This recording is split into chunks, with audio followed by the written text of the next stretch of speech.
It was a long journey, but just to show you that if I become champion, it was not easy. It doesn't come overnight. And what makes the difference is the fact that I never let an opportunity where I knew I could improve to pass by, even though it forced me to get out my comfort zone. Mm-hmm. That little story illustrates one of the reasons why I made it to the top and some didn't. It's not because I was the most athletic or I worked the hardest or I made the sacrifice that needed to be done in order to do it. And it's like that in every field, not only in fighting, in every field. You know, sometimes it's not only hard physically, it's hard emotionally because your ego, your pride take a hit. But you have to go through that, you know? I was like, well, if I throw a mic on, then I can help others the way that these people have all helped me. Born in the heart of the Pennsylvania deer camp. With the help of experts, friends, and local legends, we bring you valuable knowledge and powerful stories for your hunting adventures.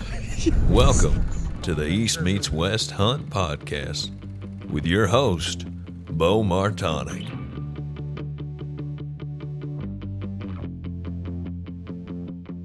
All right, Georges St-Pierre, welcome to the podcast.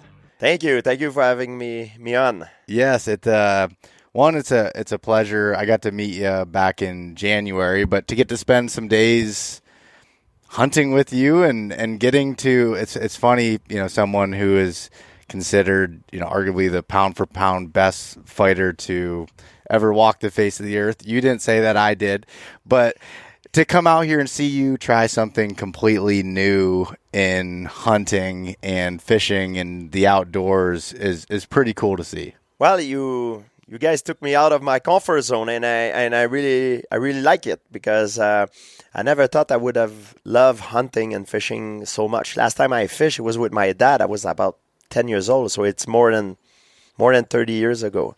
So wow. It's been a long time, and to go with a professional team like yours, you know, like it was just an amazing experience. I definitely gonna do it again, and I actually just start shooting only a few years ago after COVID. I used to do, I still do a trip to Austin, Texas, and I got introduced to firearm and shooting with a friend there.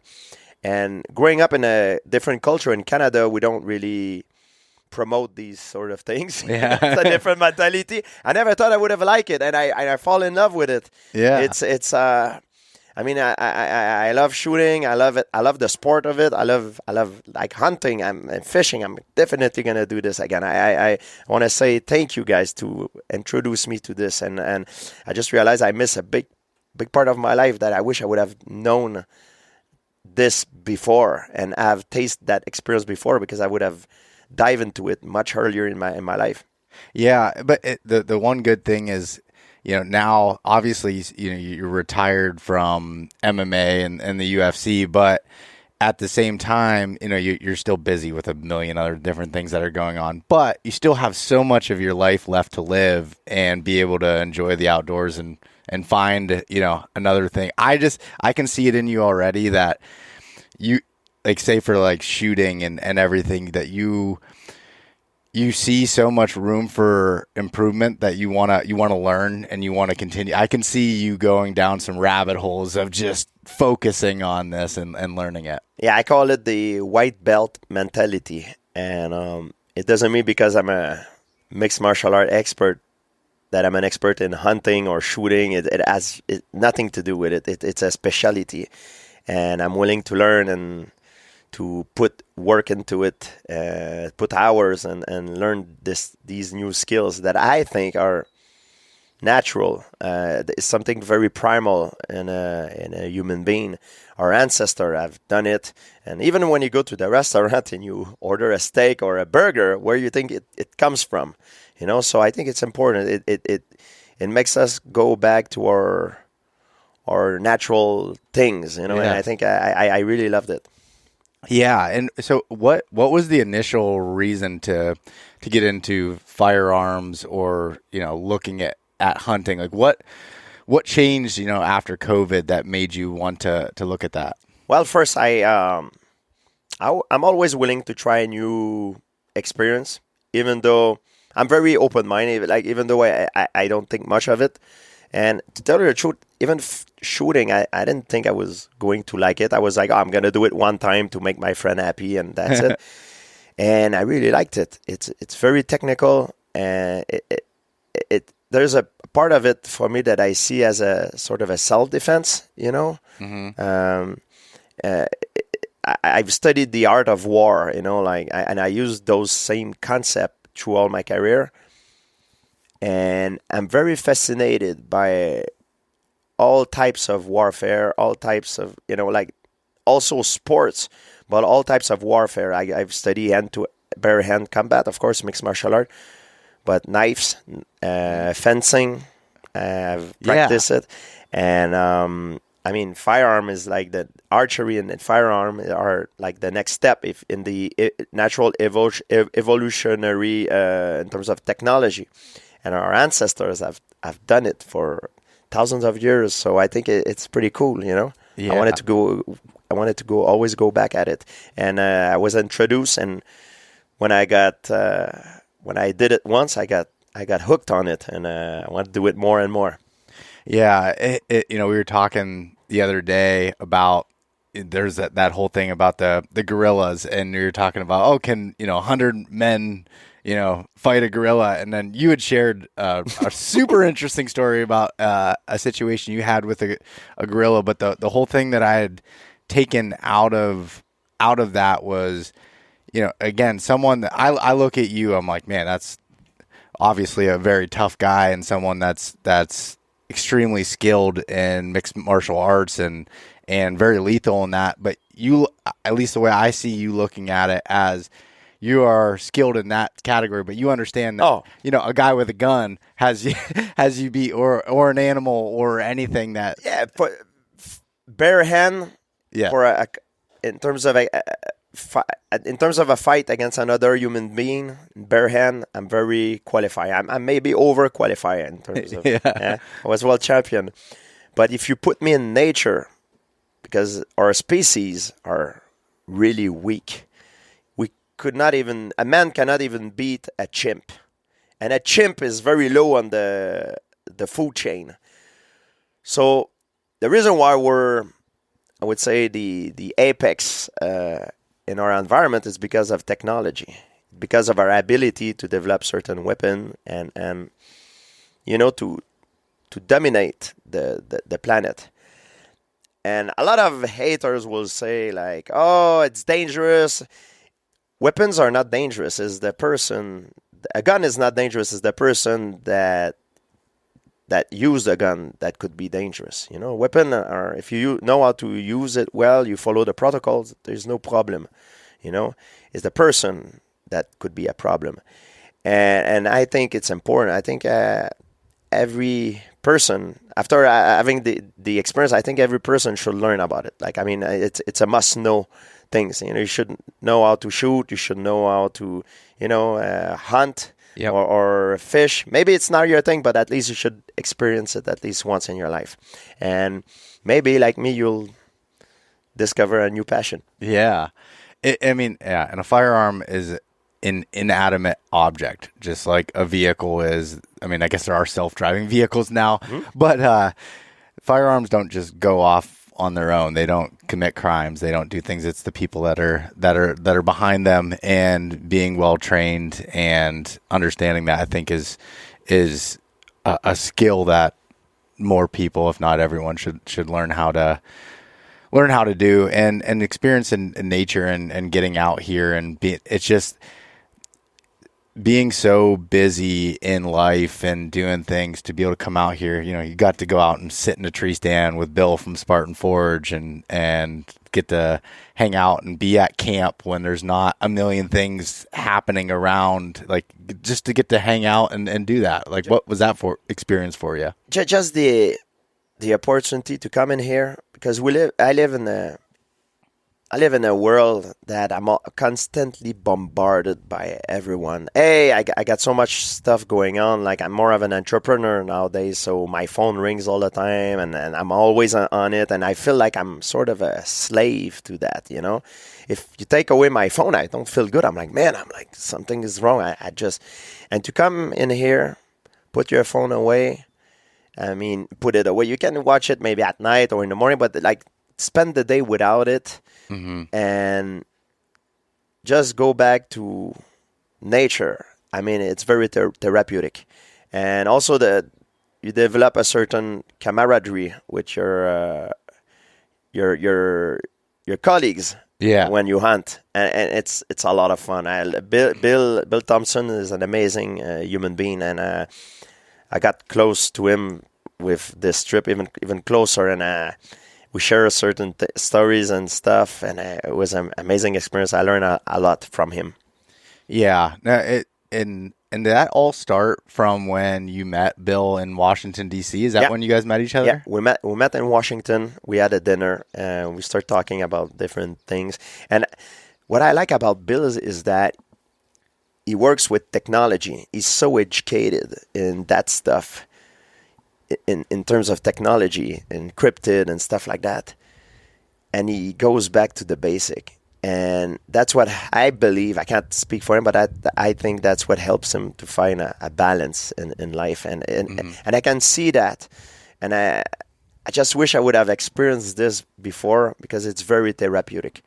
Now I'm going to go home after, and I'm going to feel good. You know, yeah. I'm ready to jump back into the zoo and do my thing. Yeah. And when I'm going to have enough, I can retreat again and take some days hunting, or, you know, just relaxing out of all that craziness that follow me. And, you know, I think it's a cycle. Life is a cycle. Yeah. And I would imagine that you probably do thrive in that chaos too, or you wouldn't be, you know, because you probably, you know, could have retired and, you know, didn't have to go into all these different things. But just from just getting to meet you and spending the last few days with you, it seems like you do love that. Like, you like challenges, and entrepreneurship's a challenge. Getting into something like hunting is a challenge, just like it was for you with mixed martial arts. But even though you might love that chaos, you still sometimes need to just be able to disconnect from it. Even if it's for a few days, it can make a difference. I need the both extreme of the spectrum. For me, if I would be always in a chaotic environment, I would go crazy. And I would maybe stay here the whole time. You know, because it's not my field of expertise, I would need something that sort of that stress me out. So I would need. I think the best thing for me is to have the both extreme, and I can find balance in it. Yeah. Yeah, I would agree with that. And it was funny when you had pulled in here. So we're at Lac Brûlé, which is in the middle of nowhere in Quebec, basically. And when you showed up with your BMW car on these roads, I was like, oh my gosh, I can't believe that you were able to bring that in here. But it was hilarious. I was not prepared. So I had to drive very, very slow. Yeah, it took me like 6 hours and a half from my house to get here. It's in the middle of nowhere, but it's once you get here, you're like at first it feels weird for me, because I was like, man, I put my phone away. You know, I feel like someone gonna try to reach out to me. You know, I need to answer back. I feel that needs. But then after a few hours, you try to disconnect. And after more hours, you really learn how to disconnect. It doesn't take long. Mm-hmm. And actually, something very strange happened that I noticed is, even though I'm not in a 5-star hotel, I sleep very well, because you wake up at the sunlight, because we're a creature that use the circadian rhythm. And you know, just to wake up at the sunlight, you know, I put my alarm just in case, but the sunlight wakes me up before my alarm even ring. Something that does not happen at home. And because of I was only here for 2 days, 3 days. your body adjusts to the pattern of the nature. It's very, very therapeutic. Mm-hmm. Yeah, and we get up, and something that I was introduced to. I've done cold plunges in the past, but not. I guess not as a regular basis. But I'll tell you what, man, I felt so good the last couple of days. So George would, if anybody's watching the video version, there's a lake out here behind us, and you'd come up to us and you're like, hey, is there a place I can jump in there? Thinking like, all right, yeah. I mean, and Bill's like, there's a dock there, and I think the first day was it just you and Bill that did it. Mark was there. Oh, Mark was there as well. But it's something that I always do because I work a lot with the First Nation, and sometimes I go to places that are even more remote than here. And when I'm allowed, because certain water holes are not great, but when it's natural and I'm allowed and the water is good, I always like to dip myself. There's a phenomenon called grounding that it's very good because you can discharge, because your body has has a lot of acids, a pH level, and when you can discharge it, it affects the alkalinity of your body, and it's a real phenomenon. People can research it. It's very good when you go in the water and you connect your grounding. You can do it barefoot on the floor as well, but do it in the water. For me, I feel like it's the best, and it's very therapeutic when you go jump in a river in the morning, first thing in the morning, because first it not immediately, it's very unpleasant when you do it because it's very cold, because your body fights hypothermia. But when you get out of the water after 3 minutes, your body produces dopamine, and you can surf on it. Dopamine is the hormone that your brain, that your body gives you when someone gives you a compliment. And getting out of the cold water, because you start by doing the most unpleasant thing right off the bat in the beginning of your day. So when you've done that, after that, everything seems easier, and your body produces dopamine, and you can surf on it for hours. Yeah. So it's very therapeutic. And on top of that, apparently it could help you boost your immune system and also reduce inflammation. So I really like to do cold exposure because, I do it like 2 to 3 times a week, 2 times a week. Yeah. Not every day, but there's a lot of benefits to it. And especially when it's done in nature like this, when you have the opportunity to do it, not in a ice bath, but doing it in nature, I think it's best. Yeah. Well, and when we go to do that in the morning there, well, one, like I said, it's the water's pretty cold. I mean, I would have thought it was colder than what I think. Did you say it was 50 degrees? About 50 Fahrenheit. Yeah. Which 50 is or for 45, 50. Yeah. Yeah, which is, pretty cold. It feels like it's just above freezing. But especially with, like, say this bear hunt specifically, it's light until almost 9:30. So we're out in the tree until that time, have about an hour drive back, and then we eat dinner, and then we conversate and hang out by the time it's midnight. So they're longer days that we're going through. Get up in the morning, tired. I remember I was walking over today with my cup of coffee, and you looked at me, you're like, you're not going to need that after you jump in, and you do. You just feel like it's kind of groggy this morning, a little bit tired, and it gives you a kick of adrenaline. Oh, it does. You're fighting hypothermia. Of course, if you stay there for a long time, you'll die. Yeah. But if you do it for like 3 minutes, it's very good. Yeah, and seeing both yourself, Bill with his extensive military background, and then Mark Cochillo. I apologize, Mark, if I mispronounced your last name, but as someone that was in the SEAL teams in the Navy for 25 years and has done some really, really hard stuff, we were discussing the benefits of doing unpleasant things. Good question. Yeah, they discovered that there's a place in your brain. It's called the anterior cingulate cortex. And the more you force yourself to do unpleasant things, this area is like a muscle. It stimulates, and it gets better at doing harder things. So the more you force yourself at doing harder things, and even when you think of yourself doing harder things, it stimulates that area of your brain. And it you become better at doing harder things. Mm-hmm. And I think it's Andrew Huberman. I listened was saying that I learned a lot listening to this guy. Is very amazing, his knowledge I love of his the body. podcast. And he says that the more you do harder things, the more your ability of doing harder things develop and get better. And they found out that a lot of like elite athletes or elite CEOs or people that have to grind to get on top, found out that area of the brain is more stimulated in those people than the average human being. Mm-hmm. And I think it's important because when you force yourself doing an ice bath, nobody loves to do an ice bath. Like people think I enjoyed it, and I don't enjoy it more than any regular Joe. Like I force myself to do it.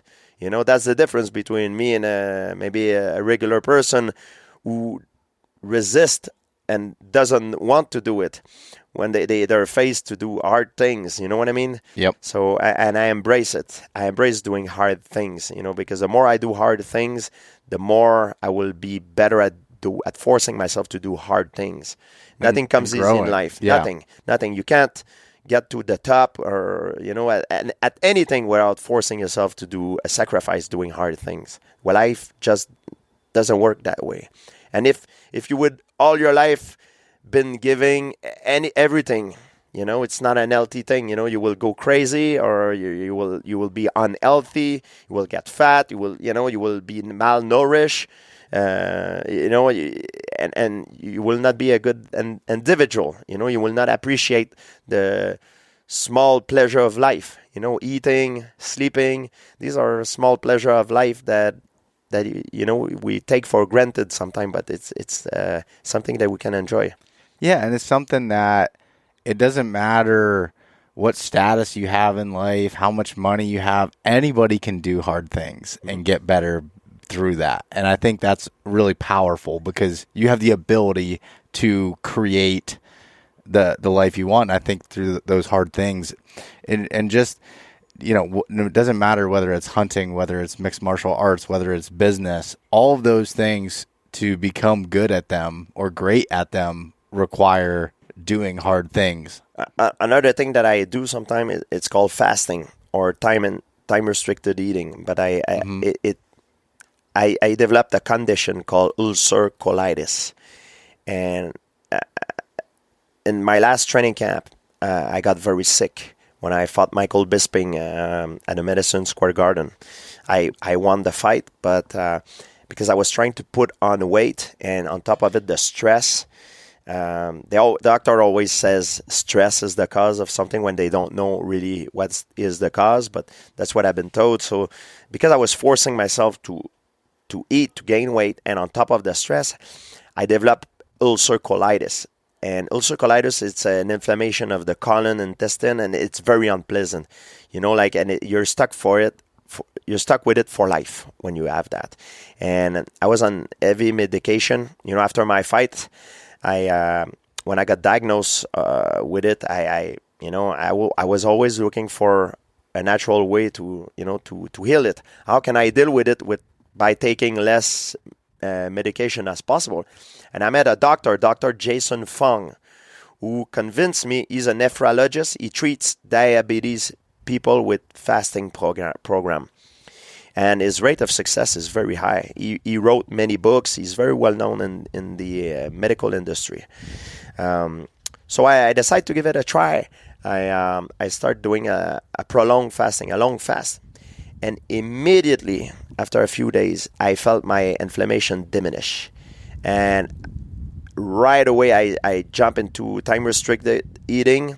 And since then, since 2018, I've been doing prolonged fasting on regular basis. Every year, I do 4 long fast. And I use it as a purge, as a detox for my body. It's not easy. It's very hard. But I feel it really helps me. And only after a few weeks, all my symptoms disappeared after I first started doing those things, those programs, and I'm no longer on medication. So I don't need medication, and it's it's a condition that you're supposed to have for life. But all my symptoms diminish. And I know a lot of people who are watching this are probably suffering with similar condition like ulcer colitis, but it's maybe fasting is not made for you, maybe it is, but it's worth investigating because it's something that nobody talks about because there's no money to be made. I don't want to sound like a conspiracy theory, but I when there's nobody to be made, you don't have any interest on talking about it. There's no pharmaceutical company that makes money, but it really works. It really works for me. It works for a lot of people that I know, and it changed my life. I just wish I would have known that before. So it's worth investigating. When you say prolonged fasting, how long is prolonged, and then what is the time the time restrained one that you talked about? There's different type of fasting. There is something that you call time restricted eating that you can, for example, force yourself to consume all your calorie in a day on a time window, for example, on 10 hour or 8 hour. If you do consume all your calorie in a window of 10 hour, for example, if you start eating at 10 a.m., you take your first meal. And I'm talking not only meal, like anything that has calorie. It could be an orange juice, could be anything, milk. When you start at 10, you have to be finished by 8 p.m. So you're not allowed to eat or to drink anything that has calorie after 8 p.m. Of course, between 8 p.m. and 10 a.m., you're allowed to drink water. Okay. But you try to not eat or drink anything that contains calorie. And this is time restricting eating. Prolonged fasting, it's a longer fast. It's a little bit more drastic. It's a little bit harder. And you don't do it every day, of course, but I like myself to do it 4 times a year. And when I first started, I started with water fast at the time. So for 3 days, I allow myself only to drink water, no food, no calorie. Because I like to stay active during that time, I was advised by the doctor to use salt. Salt does not contain calories. So what I do is I put some time in the morning when I wake up, before my training and after my training to prevent dehydration. I put a little bit of salt in the palm of my hand. I lick it, and I drink some water, and that helps me prevent dehydration and to not have cramp, because your body is like a sponge. Your body is made of maybe 70% of water, and it holds the water. But if you don't have any mineral, the water just flow and you will piss it or sweat it. So when you have salt, it helps your body to keep the water inside and prevents cramp. Because I like to train. I do a regular training the first day of my fast during the 24 hours. Then the second day, I feel a little bit weaker because you don't have any calorie. I still train in a regular training, but on the third day, I modify. Okay. And so you might do a little bit of a less intensive workout on the third day, yeah. yes. But the first 2 days, actually the first day, I don't see any difference. I even sometimes feels sharper. And when you, now I change, I do it a little bit more extreme. I do 4 days now, 4 days water fast. The most I've done, it was 5 days. But after 4 days, I feel like I have a hard time sleeping because we're all different. I'm very lean naturally, and because I like to stay active, maybe after 4 days for me, I have a hard time sleeping, so it affects my sleep. I don't want this to affect my sleep, so that's why for me, 4 days of water fast is the sweet spot, and that's what I do normally on a regular basis on every year, 4 times a year. I do before summer, after summer, before the holidays, and after the holidays. And I use that also as a detox, a way to clean my body. Yeah. And it has a lot of great benefits, and it's very therapeutic, and it reminds you how lucky you are sometimes to be able to eat, and sometimes people take that for granted. And I can tell you something, when you break your fast, I don't care if you're sitting around a table with a bunch of people. If you're the only one breaking the fast after 4 days, I don't care what you eat. Your food tastes better than anyone at the table. This I can guarantee you that. I believe that. Especially Gunner's chip dip. Oh my God, he's amazing, this guy.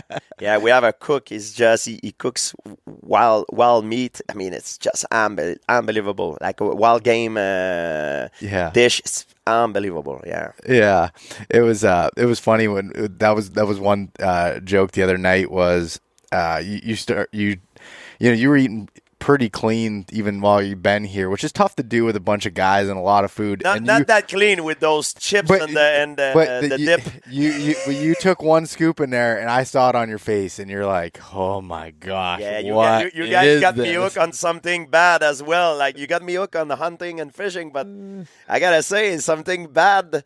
They got me hooked on that dip that they used to dip their chips in, and I'm bringing that back home. You know, that recipe is very good, very, very good. Yeah, that was That's funny. the negative part of that trip is I learned a very unhealthy way of eating my chips that now I'm addicted of. Yeah, that is so funny. I was laughing when you're like, this is so good. Yeah, it's crazy. I was like, man, what those crazy Americans are doing. I'm like, let me try this. I feel like an addictive drugs, you know? Yeah. If you listen to this, don't try that, guys. Don't try that. Stay away from this because it's addictive. I'm telling you. Yeah, it's bad. Yeah, it's very bad. Pretty bad and pretty unhealthy. Yeah. But no, that's super interesting on the fasting. You know, I even think about it for myself. I was telling you a little bit about how I got Lyme disease and it led to my immune system really dropping down and ended up having food allergies to both gluten and dairy, and just I get sick so much easier now and things. And I'm like there's no way I have to live with this forever. There's got to be natural ways. And I've heard so much little things about fasting, but I've been hearing it so much now from so many different people with results like you're saying for cures of a lot of things. There's studied about it that had been published in scientific journal that show that like 3 days of water fast can reset your entire gut, and a big part of your immune system is in your gut. So when you fast, it reinforces your immune system. Okay. It's amazing. I mean, there's a lot of benefits to it, and I invite people to really investigate it because, it's a natural solution. It's hard. Nothing comes easy. It's hard. I'm not going to lie. It's hard, especially the first time. You're going to have spike of insulin. You're going to have to fight the urge of eating. Even though you don't want to eat, you will be tempted to do it. Oh, yeah. It's hard, but if you can fight it, what happened is the first day for me when I fast is always the hardest. And the second day is hard, but not as hard. And I have a drop of energy after after a day and a half, I have a drop of energy. But something crazy happened during the third day. I have a gain of energy. They call it the hunter-gatherer reflex. Like you're very stimulated.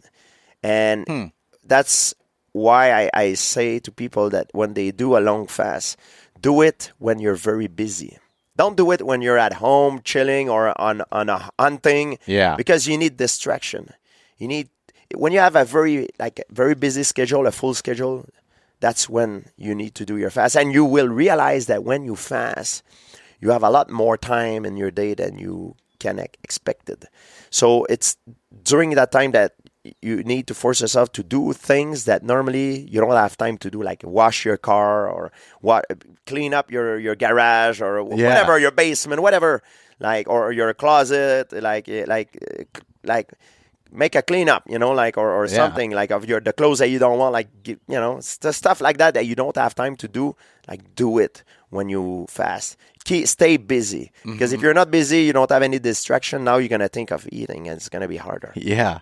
And I mean, that again, going back to the whole doing hard things thing, I would, definitely not recommend doing it coming to a place like this when you have Gunner in the kitchen. No. That would, I don't know if there's a person disciplined enough that could get through that. But I've talked to Bill, and I know a lot of hunter, what they do is they tell themselves that when they are on an hunting trip, they tell themselves, we're not going to eat until we kill something. And I think it's the same thing that our ancestor must have done. You know, if you go back to prehistoric time and before the end of the Pleistocene era in North America, before 12,000 years ago, like, man, that must have been crazy. And you used to have in North America, I mean, not in Canada. Canada was covered of a very thick ice, but like in the southern part of U.S., you used to have like mammoth there, Colombian mammoth, short-faced bear, American lion, mastodon. Like it was crazy. So now today we hunt with rifle and things like that. But back in the day, man, they didn't have those things, you know. Like the Clovis culture didn't have that, you know. It was a different ball game. Must have been so hard, and you had to go through an ice age. Like, oh my god. Oh my gosh. Mark was saying over there, we were talking about archery and bows and technology and talking. He had pulled his knife out and he was holding his knife up in the air, and he's like, "Can you imagine? Like, this is what you have to, you know, this is what you had to kill an animal with." And he's like, "You know how bows are invented, right?" I said, "Why?" He's like, "Because," he'd be like, "Well, I want to shoot. I want to be able to kill that thing from right here over there because that's dangerous." And that, you know, and the evolution of things and how it's that's the technology that makes us the dominant species on the planet. I mean, in terms of strength, we're nothing. We don't have any natural weapon. You know, like I'm a black belt in karate, jiu-jitsu, everything. I can kill another human, but another animal, it's a different ball game. I'm tough for a human being in terms of standard for toughness against a human, but in terms of nature, I'm nothing. Even myself, I need technology to be able to kill an animal, and that's what makes us on top. You know. What drove you during your as you were getting into mixed martial arts? Like, what made you want to be as good as you became? Like, how did you get started in that field? Question. I start karate because I was bullied at school. Instead of focusing on what the teacher was explaining in front of the class, I had to try to figure out a way of how I'm going to get my book in my locker, reach the bus without getting beat up by the bully. And that was something that happened to me on a weekly basis. So I started karate also for the discipline because I grew up with a lot of anger. And later that I discovered a passion because I started to get good in karate. And I was a place that I found I was good. It was making me confident. And I think a big problem for a lot of kids, and the reason some of the kids get bullied is because they have a lack of confidence. And I remember at the time I used to look at myself in the mirror before I start training. I didn't like what I used to see. I was a kid that didn't have any confidence. But I remember I fall in love with who I wanted to become. And I'm not talking about champion martial art, nothing like that. I'm talking about a person.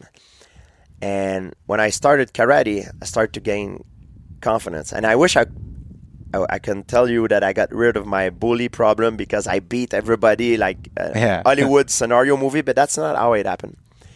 It happens because karate taught me to stand up straight. And when I talk to someone, look at him in the eyes, when I shake someone's hand, like a firm handshake, and it taught me to carry myself with confidence. And on top of that, you learn how to defend yourself, so you psychologically become more confident. And as I learned new things and I got better, I started collecting medals. I developed another passion, and then the bully just stopped because I was no longer an easy target. Bully go after weak people. It's like a predatory animal in nature. They don't hunt the alpha. They're going to hunt the older or the young or the injured. They go after the weak. Bully are the same way. So I was no longer a weak person, and they just stopped bothering me.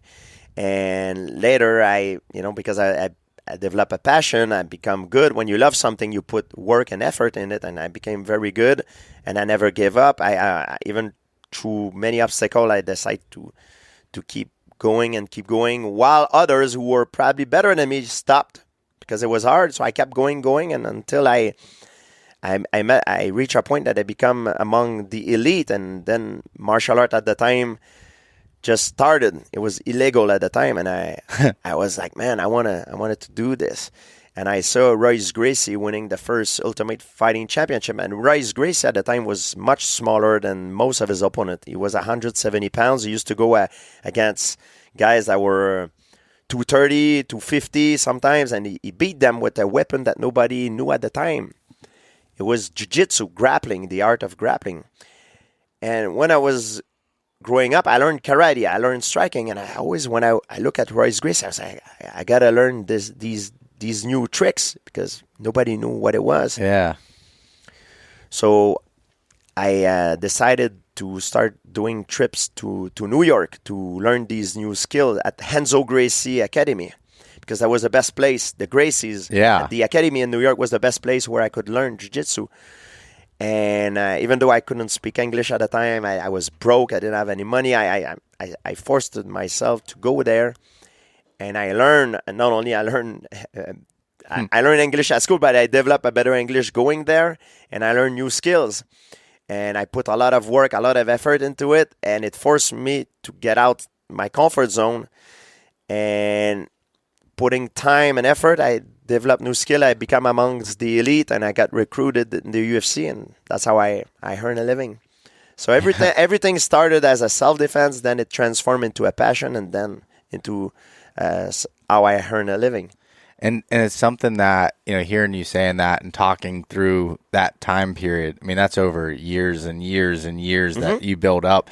And I see it all the time. I tell myself this too, and even in my own, whether it's business or hunting, and I'm not progressing as fast as I would like in a certain skill, I remind myself of, people like yourself and others that time doing things, being disciplined and doing the simple things over and over and over again for an extended period of time lends those results. When more so than, there's very rare that people just all of a sudden get to the top. No, it doesn't work like that. I mean, you have predisposition that could help you be better, because we're not born with all the same set of cards. I mean, we all have different strength. My strength was my athletic ability.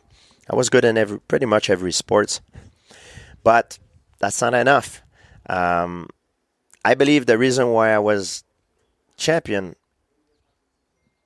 I'm athletic, but there's guys that are just as athletic as I am, and maybe more athletic than me at the elite level. There's guys also that works just as hard as me, maybe harder than me, but they never become champion. I think efficiency is the ultimate goal. Train hard is good, but train smart, it's even better. And I think the reason why I become very successful and a champion is because I never miss. That's what separates me from a lot of people. I never miss an opportunity to improve, even though it forces me to get out of my comfort zone. Good example of it is when I was a teenager, I just had my driving license. And at the time, my karate teacher died, and I saw the first UFC. I wanted to become like Royce Gracie because he inspired me. I knew that if I want to become champion in mixed martial art, I needed to learn jiu-jitsu. I Googled, and I found out the best jiu-jitsu school near me. The closest one was in New York. New York is about 7 hours from Montreal. At that time, I was broke. I was training in Montreal. I was very good in Montreal. I was one of the best in Montreal because of my karate skill. And I've learned some grappling, but nothing to the elite level. Like, I couldn't get to that next level if I wouldn't go train with the best. And if you want to be the best, you need to be the best. You need to train with the best. So I was aware of it. But it was hard because I couldn't speak English at the time. I was broke. So what I did is I made a deal with two other guys that went in UFC. They fought in UFC. I can't say that, but it's, I don't want to say nothing negative, so I'm going to keep the name secret. But we made a deal. I was like, hey, all together, we were poor at the time. It's in the beginning of before even I started my professional career, but we had a dream. I made a deal with them. I was like, hey, we're going to, all together, we're going to, share a car and the hotel, so we're going to save money, and we're going to make a trip to New York to learn jiu-jitsu. And whatever we learn, we're going to bring it back home and share with the other training partner. And they were fine. So the night before we were supposed to leave, one of them called me, and he's the one that speaks English in the group. He goes, hey, I can't go. He gave me a bullshit excuse. I'm like, shit. All right, fine. I was supposed to leave the next day. Immediately after, a few minutes after, the next one calls me. He's like, hey, if he's not going, I'm not going either, because how are we gonna, maneuver there? How are we gonna, speak? I'm like, shit. So he canceled on me. I told myself, I said, you know what? Fuck it. I'm going alone. Everybody thought I was crazy. My dad, everybody's like, because when you watch in the news, like at the time, in the news, they have a lot of propaganda here. They're like, oh, be careful. The Bronx in New York is very dangerous. A lot of crimes there. Yeah. Even the trucker doesn't stop at night on a red light. I mean, so my dad was telling me, don't go in the Bronx. Everybody, be careful. New York is very dangerous. I'm from a countryside. So, yeah. And I was scared. And you know what? I said, it's an opportunity. Fuck it. I'm going alone. It's like, they don't want to go. It's like, I'm going alone. And I was scared, so there were no ways at the time with cell phone intelligence. Cell phones, I had to take a map with MapQuest and follow the highway. I never been to New York before, so I go with an old Ford Tempo 1993. There were, just to put you in context, how much broke I was. There was a hole where it was the gas pedal that I could pass my leg through and touch the street, and people used to make fun of me. Oh, you're like Fred of the Flintstone, like you can touch. So I said, I don't even know if my car can survive the trip, but I'm still going. So I leave by myself, following the map, and guess what happened? I lose myself in the Bronx on my way there, near the Yankee Stadium. And I'm like, I found out I'm in the Bronx. I'm like, shit, I need to get to Manhattan. I'm scared. But I start to ask people, hey, and at the time, my Spanish was better than my English. Hey, por favor, ¿dónde está Manhattan? And they give me the direction. Then I went a little bit further. And I asked another guy until I found my way. And I found an hostel, not a hotel, an hostel where there's like 6 bunk bed in the same room because it's cheaper. I didn't have enough money. I pay. I stay there. And I went to Renzo Gracie. And when I went to Renzo Gracie, I remember when the class started, I've learned new techniques that I never seen before. It was amazing. I was like, man, this is unbelievable. And then we start rolling. We start doing live training. So I go with one guy. I do well because I'm very athletic. I force my way to. I go with a second guy. I do very well. But then the teacher sees me. His name was Sean Williams. Shout out to him. He's an incredible guy. I'm still in touch with him. He's a good friend of mine now. But at the time, he was there, and he was smaller than me, maybe 25 pounds smaller than me. And he look at me that I'm doing well, so he go, hey, kid, there's a next round coming with me. So I'm like, all right. I go with him. He's the teacher of the class, and he's 25 pounds lighter than me. He's a black belt. I'm like a blue belt at the time. I've done jiu-jitsu, but in Montreal, and the level is not the same. And I've learned so many new techniques from him. And when I go with him, man, he destroyed me in a way that, not in a malicious way, but in just to show me how ignorant I am. He tapped me out like 5 times in 5 minutes. He did arm bars, it's called a go-go plateau. It's a choke that you use your shin across the neck. And he did stuff like I never seen before, and I'm like, and I'm bigger than him. So he beat me up to the point that, not in a malicious way, he didn't hurt me, but he beat me up. So my ego, because I'm used to be among the best in Montreal, my ego took a hit, such as after the class, he's like, don't worry, kid. He's very nice. He's like, come back, you'll get better with knowledge, you'll learn. And I'm like, yeah. And in my mind, I'm like, yeah, just say that because you want to beat me up even more. And I'm like, shit. And everybody, most of the people are not very nice to me because I'm a foreigner. You know, when you go in the martial art gym and you're a foreigner, you're like, it's a very egotistic industry. Everybody wants to test you. So I'm driving on my way back and I'm thinking, I almost at to the brink of giving everything up. And I'm like, fuck it. I'm like, my dream just shattered. I'm never going to be as good as Royce Gracie. Like, I got just destroyed. I'm light years behind. And as I'm driving, I'm like, fuck it. I'm going to go back out there. And now when I went back to the gym in Montreal, those two guys that were supposed to come with me, they go, hey, so how was New York? How good are the guys there? I'm like, man, there are light years ahead of us in jiu-jitsu. It's incomprehensible. Like, it's unbelievable. Yeah. And you can be sure when I said that, they never came with me after. Huh. They stay in their comfort zone in Montreal. Of course, I was bringing back the knowledge I got that I've learned to them, but they chose the easy way. I chose the hard way. I went in front, in front of the line to do it, and I suffer. Took me a long time, so I went back. I got bullied even in New York, but because I got bullied when I was young, I was used to do it, so I stayed there to the point I was starting to get better, and I was the one start to, I could fight, and then at one point I became one of the best of the guys there. And after years, I've learned, and these guys, they took me underneath their wing, and now I'm part of the family there, it was a long journey, but just to show you that if I become champion, it was not easy. It doesn't come overnight, and what makes the difference is the fact that I never let an opportunity where I knew I could improve to pass by, even though it forced me to get out my comfort zone. Mm-hmm. That little story illustrates one of the reasons why I made it to the top and some didn't. It's not because I was the most athletic or I worked the hardest or I made the sacrifice that needed to be done in order to do it. And it's like that in every field, not only in fighting, in every field.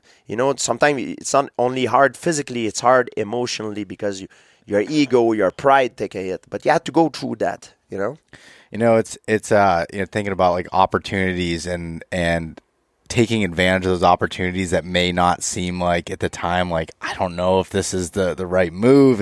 With you, it's like, I don't have the money to go there. Am I going to... It was a risk. It was a big risk. It's scary sort of deal. Like, again, we're on this trip with Spartan Forge, and I remember when Bill had called me 5-6 years ago now, and told me this idea for the company, and he'd listened to this podcast, and he was like, I think I want to team up with you and go through these things. And at the time, one of my biggest sponsors that I had was a competitor, and Bill was starting this thing that had nothing to begin with, and there was something about him and his leadership and what he wanted to do and how I could be a part of it and help make this app what us as hunters needed. And I wanted that, where the other company was so big that they didn't need me. They didn't really care for, the feedback on it as much. And it was a risk to go take. And at the time I was still working another job and trying to figure out a way to make this full time. But doing that has led to so many different opportunities that if I would have took the easy road of like, I can keep this nice paycheck that's over here and do it, that wouldn't have been able to take that risk and go through it. And, you and I wouldn't have been sitting here together. We wouldn't have been able to go out hunting. All these people that are here that I've made great friendships with and that are better than me in so many different aspects, that I've gotten better from being around all of these people. And I think that you bring that up of that taking advantage of those opportunities, I think that is such a great point. And another thing too, for success, I think that is important to remember is to build up a team. You can't, as a human being, to have the competency to be able to do everything. Mm-hmm. You need to find a team. Even though I was champion and I was alone fighting, I had a very good team behind me that I built up, and it took years, and it took a lot of mistakes. Sometimes I made a mistake, I got betrayed, but but I learned from it. And you need to build up a team. That is very important. You need to trust people and build up a team of people that you can trust and that are competent. Because if you get people that you only trust but that turns out to be incompetent, it could be bad because you're going to waste your time. And sooner or later, you're going to have to let go of those people, and it's going to create problems maybe in your family, in your friend, in your close friendship, close circle of friends. And if you find people that turns out to be competent but that you cannot trust, it's bad as well because they might betray you. And it happened to me because I grew up like old school on the countryside. I learned, like in life, I used to trust people no matter what before they betrayed me. Then they lose my trust. But I learned that in business and in your career, no matter what you do, it need to be the opposite. You need to not trust nobody until they gain your trust. Then you can, like trust them, that's only in business, because in my natural environment, I'm the other way around. But in business is important, and I learned it the hard way because I got betrayed. But one thing very important in all this, if you want to be successful, I think it's building up a team. And when I say a team, like it doesn't have to do only with work, but that surrounds yourself. Yeah. It's very important because you cannot, as an athlete, I don't have the competency of a lawyer, of an agent, how to do my tax report, because I fight in US and with the UFC. It's a US company, but I file in Canada. Yeah. It's very important because if you don't do it, after a few years, they can go back and cuff you, and you have fraud. So everything needs to be perfect. A trainer, different kinds of trainer, a therapist, because your body is like it's a vehicle. You need to keep it healthy. Maintain you don't put the same fuel in a regular car than you put in a race car. You know what I mean? You need to do your service on it. Otherwise it will break faster. So you need to keep it for a long time if you want to be healthy. And you want to be healthy during your career, but also after your career. So I think all that, you need a team. You need a good team, and it's hard to build a good team. Yeah. But it's mandatory if you want to be successful. And especially when, say, someone like yourself that's become really successful, everybody wants to be on your team. Once you're successful, but then once you're successful. When you're not, you need to choose the right people that jump on board with you. And if they jump on board when you were nobody and you're still with them when it's hard, remember that, because when you're going to be successful, remember where you come from and bring those people, elevate those people with you. Give them a part of the pie, of a piece of the pie. It's important. So you will keep them happy. You'll keep them with you. And this is a bond that you're going to have for life. Yeah. Very important. Those new people, once you're successful, they're not always the best one. Could be good, but it's not always the best one. Yeah. A lot of them, they want to use you. Yeah. And once again, I've learned that the hard way. But I got betrayed, and I learned from my mistake. Yeah, and that's exactly what I was getting at with it, is like when you are at that, everybody wants to be on your team but you don't know if their intentions are pure and that they can also, help you in whatever, and grow together. It's not always malicious, like, they're bad. It's just, it does not help you as much as it helps them. Everything you do in life needs to be a fair exchange, in terms of career, business. You need to always ask yourself, what do I gain from it? What do I give? And I think especially when you're on the top, it's important. And always remember where you come from, who were there in the beginning that helped you, and who you can trust, because trust is very important. Yes.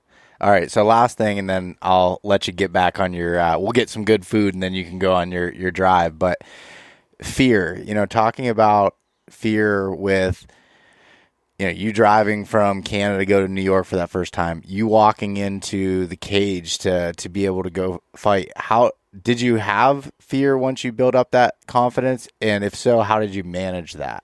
The fear will always be there. People often believe I was not afraid because they watch me going into a fight and I put on a mask, and I act like I'm confident, but Yeah, you down look stone inside, cold. yeah, but deep down inside, I'm afraid. I always been afraid. I even asked help of sports psychologists in the beginning of my career because I was like, I'm not made for this. I don't enjoy it. I'm scared. And they all tried to brainwash me. They were like, George, stop saying you're afraid. You're not afraid. You're excited. And I was like, I don't know if it's because my English suck, but I excited would be excited for other reason, not knowing if I will be humiliated, badly hurt, or winning the ultimate prize Saturday night. In a fight, I'm afraid, and I realize there's no courage without fear, and I shouldn't be afraid to admit that I'm afraid. And when I made peace with it, and I realized that the way you deal with fear, to domesticate your fear, you need to do it by building up your confidence. And the way you build up your confidence is with the preparation. The best you prepared yourself for something, the more you have the right to walk in it with confidence. Because you can lie to others, but you cannot lie to yourself.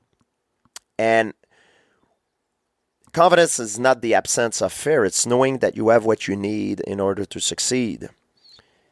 So the way I deal with it is, before every fight, even though I'm terribly afraid, I try to prepare myself the best I can. I try to focus only on the things that I do control. Stuff that I don't control, for instance, are what the people are going to think about me, what my opponent is doing, am I going to lose or win? I do not control the ultimate fate of that thing, I believe. But I can slope the odds in my favor if I do the right things. So if I focus only on the objective, on the things that needs to be done in order to increase my odds of success, I have a lot more chance to be the winner. And by doing this and focusing on those things, I'm able to put on a mask and walk in a fight with confidence and do everything I do in life with confidence. And once I'm in a fight now, because I have faith in myself that I build up, I have the right to have faith in myself. It's a little bit like when you play golf. You hit the ball is in the air. I believe the work is done. There's nothing I can do to change the trajectory of the ball. It's not in my hand, I believe. And I can just go out there, go on cruise control, on autopilot, trust myself, and the outcome will take care of itself. That's how I see things. And when you go with that state of mind, man, it's much more scary than a guy that most of guys, 90% of the guy, I'm not afraid of you, I'm going to kick your ass, I'm going to beat you. This or, yeah, man, I'm afraid of you. But there's nothing that's going to prevent me of not making that walk on Saturday night and to do what needs to be done. And I'm confident in my chance. What is the scariest? The first version or the second? For me, the second one. Yeah. Because I'm honest, I'm authentic, and that's the truth. And that's how I approach every challenge in life. Yeah, you're very. I've learned this through aware. a long process, but that's in a nutshell. Man, I think That's how I deal with it. I think anybody listening to this, including myself, when it comes to hunting, that is so relatable. You go on a hunting trip, say you're looking for this, a hunter's ultimate fighting championship might be that elk hunt that they've waited all year to take that vacation off of work and go to September out to Colorado and hunt in the mountains.